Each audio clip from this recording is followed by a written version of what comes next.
Now it is 9 p.m. in RTD. It's time to English New Edition. For tonight headlines we have: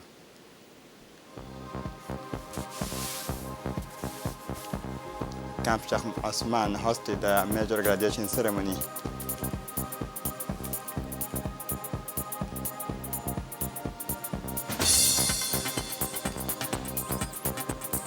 "125 Boko Haram members sentenced for terrorism in Nigeria."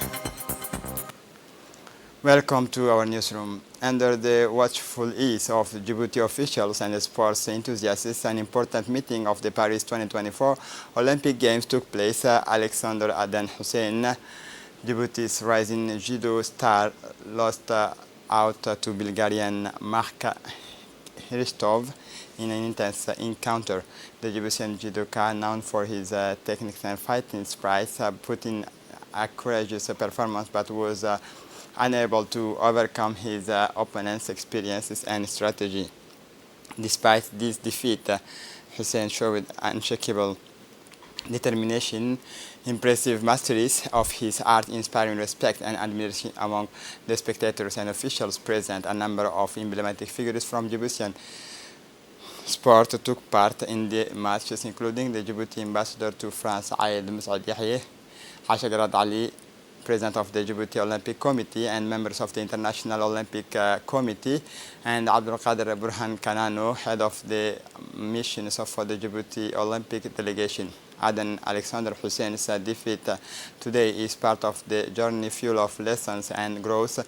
Every competition is an opportunity for athletes to measure themselves against the best and learn from their experiences. Through his participation and commitment, Hussein continues to fly the colors of Djibouti and proudly represent the values of sport in Paris at the heart of one of the world's most prestigious sporting stages.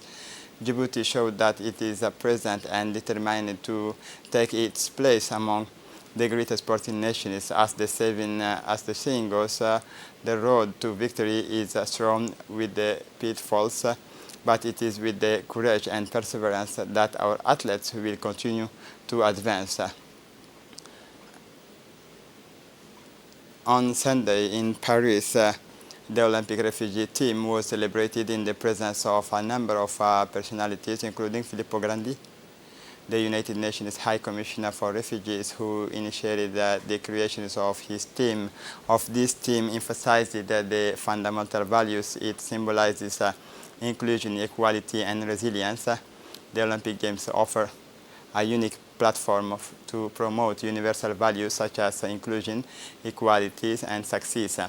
The Refugee Olympic team embodies these principles by offering displaced athletes a chance to compete on the world stage despite the hardships they have endured, often marked by discrimination, repression, and exclusion.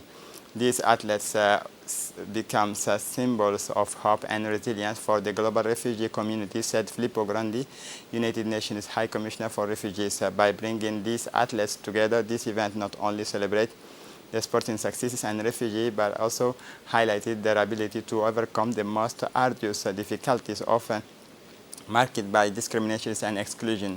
Created in 2016 during the Rio Olympic Games, the refugee team is an initiative of the International Olympic Committee and UNHCR. This year's Olympic and Paralympic team includes 37 athletes competing in 12 different sports. Under the patronage of the Armed Forces Chief of Staff General Zakaria Sheikh Ibrahim, the Camp Sheikh Osman was the venue this morning for an important end-of-training ceremony. On his arrival,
On his arrival, General Zakaria Sheikh Ibrahim was welcomed by General Tahir Ali Mohammed, Chief of the Defense Staff, and Colonel Wagdi Jama Musa, Chief of the Staff of the Headquarters Regiment. General Zakaria Sheikh Ibrahim reviewed the troops, which consisted exclusively of the picket of honors and young soldiers who had taken part in the military training courses, and Commander Abdul Qadir Douale, Deputy Corps Officers of the Armored Regiment, and the Commander of the Parade.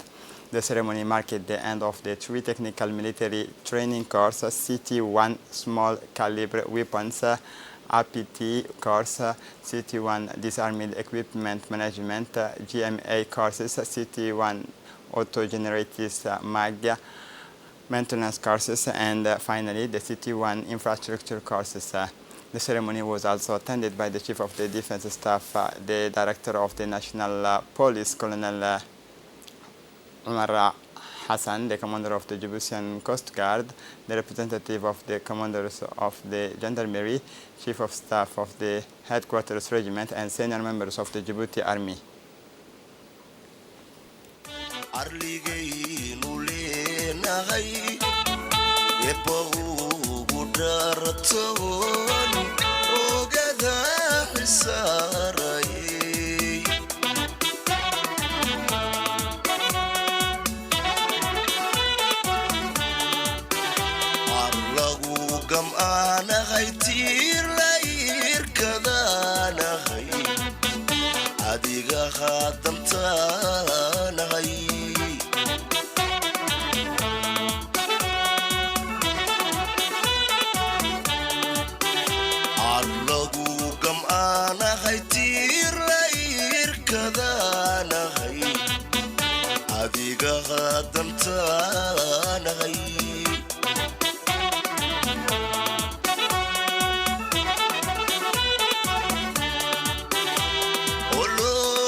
The ceremony began with the reading of verses from the Holy Quran, and afterwards the Director of the Human Resources, Colonel Mohammed Jama Qayad, emphasized in his speech that this training was part of an effort to strengthen the operational capacity of our army to meet the technical requirements of our unit.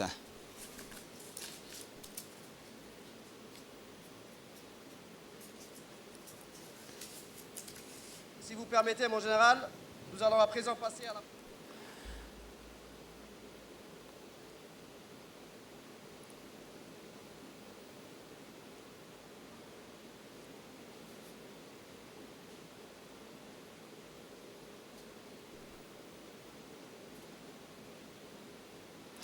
The results were announced by Colonel Mohammed Jama Qayad, Director of Human Resources. The top 3 students in each class were congratulated by the Chief of the Defense Staff, who presented them with their diploma and certificate.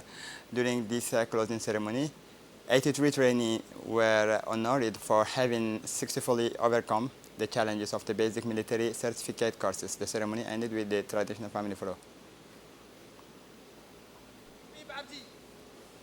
Pour la filière, c'était un infra. Deuxième classe, Habib Moussa Ali. Sergent Ali Youssouf Mohamed. Caporal Hussein Mohamoud Abdi. Pour la filière, c'était APC. Caporal Harbi Abdi Hassan. Caporal chef Abdurrahman Khairé Dabar. Deuxième classe, Mohamed Barkhad Mohamed. Caporal Nim'a Mohamoud Roblé. Pour la filière, c'était un GMA. Deuxième classe, Charmake Ali Ahmed. Deuxième, Caporal chef Mohamoud Bourguelé. Troisième, Caporal Yahye Amer Merale. مؤتغي الوادي مركيان عسكري قلا عرليجي نولينا غي إبا وقدرتون وقدا حساري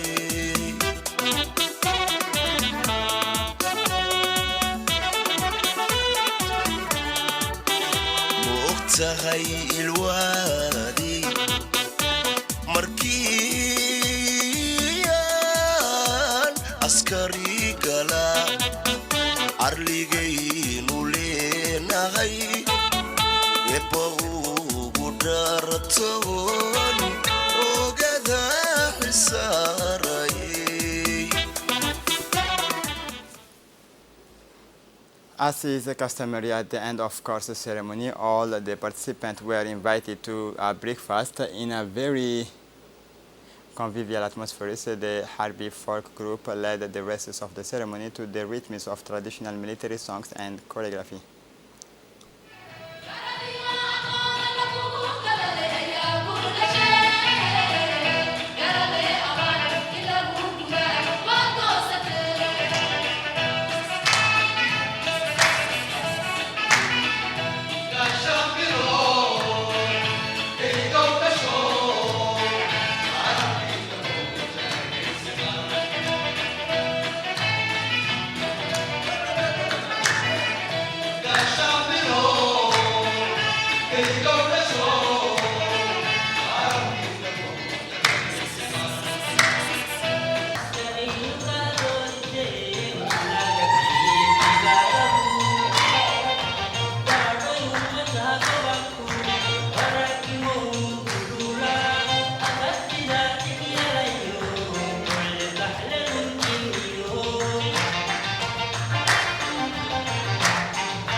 A 3-day training course on preparing grant application using analytic approach to project cycle management and logical framework approach began today at the Arta Regional Council.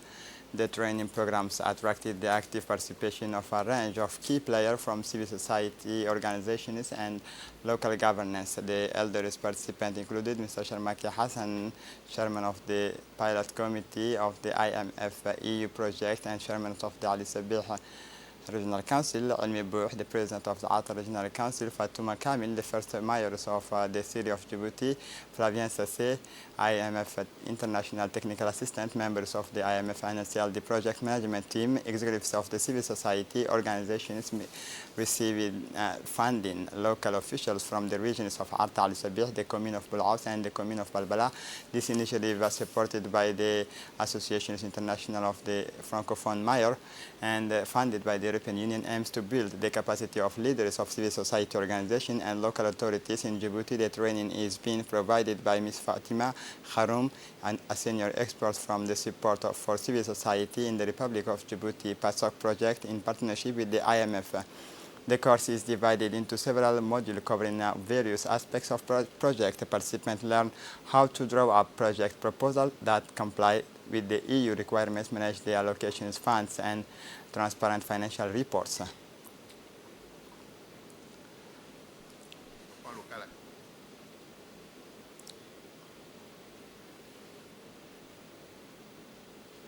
For his part, the president of the Regional Council of Arta, Almi Bouh, said that the aim of the training is to equip participants with the skills they need to draw up sound and convincing grant and applications. Participants will receive technical and practical support to enable them to acquire the skills they need to set up projects that will benefit the local communities as a whole, while meeting the strategic priorities identified in the regional and national development plans. The people of Djibouti are facing extreme weather conditions with the arrival of the Khamsin winds. These hot, dry winds originated in the Sahara, crosses the Red Sea to reach the Horn of Africa, bringing stifling temperatures and difficult conditions. Khamsin is currently blowing across Djibouti, bringing temperatures in excess of the 40 degree and virtually zero humidity. The authorities are warning of increased risks of dehydrations and fires. These Khamsin winds also carrying large quantities of sands and dust, which can considerably reduce visibility. Djibouti is also exposed to intermittent winds, which blow mainly in the afternoon, also less intense. These winds influences despite the advised of the, however, this climate phenomena represent a major challenge to the people of Djibouti. For the international scene, Netanyahu's new demands are a moral blow to trust talks. Senior Israeli negotiators are warning that Prime Minister Benjamin Netanyahu's new demands on talks to reach a prisoners exchange agreement with the Hamas are a fatal blow to the negotiations. Harris reported that Netanyahu's latest demand in a U.S. commitment to allow Israel to resume fighting in the Gaza Strip after the first phase of the agreement. If negotiations for the next stage fails, these conditions included preventing the return of the Palestinian militants. And Malaysia has applied to join to the BRICS. Malaysia has applied to join the BRICS. The government of the Southeast Asian country has sent a membership application to Russia. The Prime Minister of Malaysia, Anwar Ibrahim, has sent a letter requesting membership of the bloc to Russia, which holds the rotating presidency, expressing its desire to join as a member countries or strategic partners. According to the Prime Minister's offices, this desire to join the BRICS organization was the essence of discussions with the Russian Foreign Minister Sergei Lavrov during a meeting with the Anwar Ibrahim as part of a two-day working visit. In addition to Malaysia's application to join the BRICS, various aspects of bilateral cooperation were also discussed, including investment and trade, science, technology, agriculture, defense, and the military education, tourism, and culture, the Prime Minister added. And this is it for the news. Thanks for watching us. Have a good evening.